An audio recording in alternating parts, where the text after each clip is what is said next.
ஆ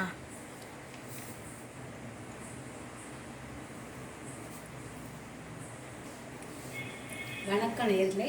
இன்னைக்கு கார்த்திகை நட்சத்திரத்துக்கானதை இன்னைக்கு நம்ம பார்ப்போம். தீப வழிபாடு. கார்த்திகை நட்சத்திரம் அதிபதி சூரியன். சூரியனுக்கு நான் இங்கே கோதுமை வச்சுருக்கேன். அந்த கோதுமை மேலே இந்த சின்ன பிளேட் வச்சுட்டு அதில் இந்த தீபம் வச்சுருக்கேன். இதில் தேங்காய் ஊற்றி விநாயகருக்கு தீபம் ஏற்றி வச்சுருக்கேன். இது கார்த்திகை நட்சத்திரத்தையோட அதி தேவதை அக்னி தேவன் தான் இதோட அதி தேவதை. அதனால் இப்போ என்ன செய்ய போகிறோம்னா, ஃபஸ்ட்டு விநாயகருக்கு நம்ம எப்போதும் பூஜை பண்ணுற மாதிரி பூஜை பண்ணிடுவோம். அப்புறம் அக்னி தேவன் பண்ணிவிட்டு அதுக்கப்புறம் சூரிய பகவானுக்கு அவங்க கார்த்திகை நட்சத்திரக்காரங்க சூரிய திசையில் தான் பிறப்பாங்க. அதனால் அவங்களுக்கு இந்த ஸ்லோகம் சொல்லி இந்த பூஜையை நாங்கள் ஆரம்பிக்கிறோம்.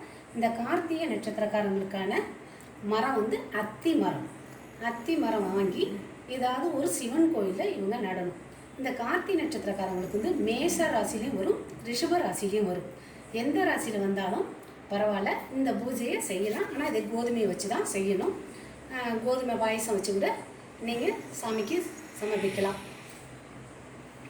இப்போ நம்ம விநாயகர் பூஜை ஆரம்பிப்போம். அப்புறம் ஒருத்தவங்க ஒரு கேள்வி கேட்டிருந்தாங்க, நாங்கள் எவ்வளோதான் பூஜை பண்ணினாலும் எங்களுக்கு தெய்வம் எங்கள் வீட்டில் இல்லைன்னு சொல்கிறாங்க, அதுக்கு என்ன காரணம் அப்படின்னு கேட்டிருந்தாங்க.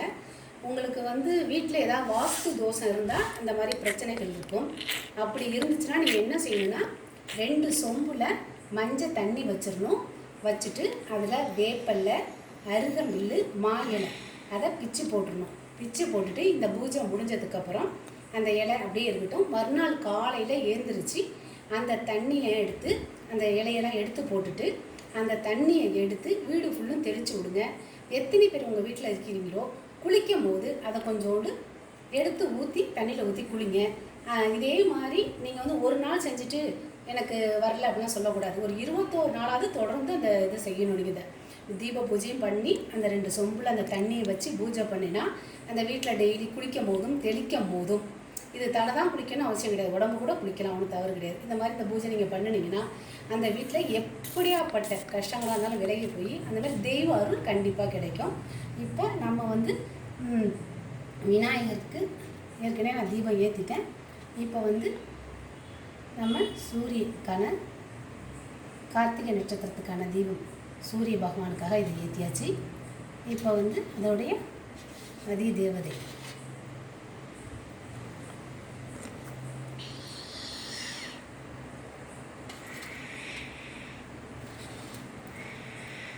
இது நட்சத்திரத்துக்காக ஏற்றுறது.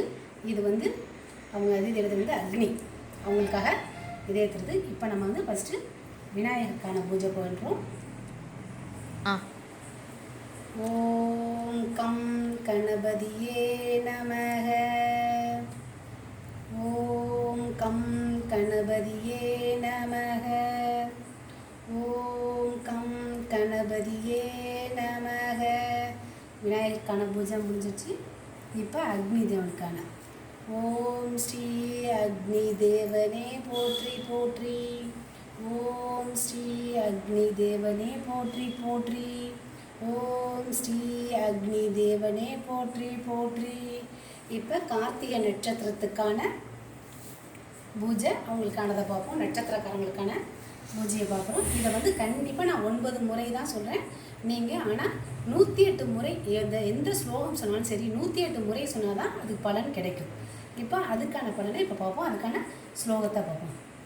ஓம் நமோ நாராயணாய நமக. ஓம் நமோ நாராயணாய நமக. ஓம் நமோ நாராயணாய நமக. ஓம் நமோ நாராயணாய நமக. ஓம் நமோ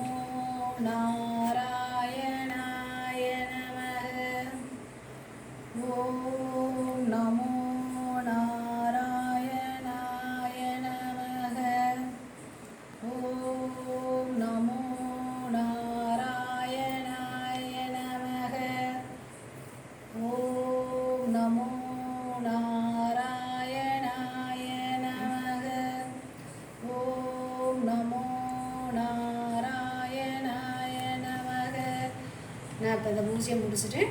நீங்கள் இதே மாதிரி 108 வாட்டி சொல்லி செய்யணும். இப்போ பால் வந்து பால் சமர்ப்பயாமி, பால் சமர்ப்பயாமி, பால் சமர்ப்பயாமி.